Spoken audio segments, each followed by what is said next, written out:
Johnny ചാച്ചി ഞാൻ മഞ്ഞപ്പൊടി മീനാക്കി അല്ല സമ്മതി ചേർക്കും. ആ ഏതായാലും ഇരിക്കട്ടെ ഒരു മണിക്ക് പോണതല്ലേ.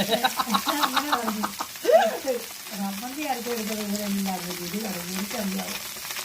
അങ്ങനെയൊക്കെ യോജിച്ചതാകുന്നതൊക്കെ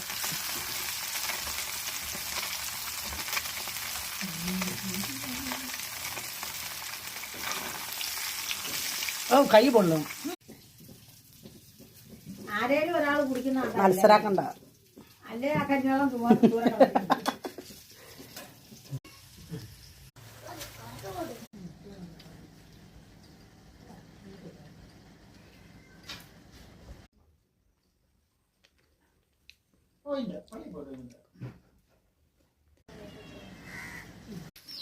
പടമുളി ഇട്ടായിട്ട് കൂടെ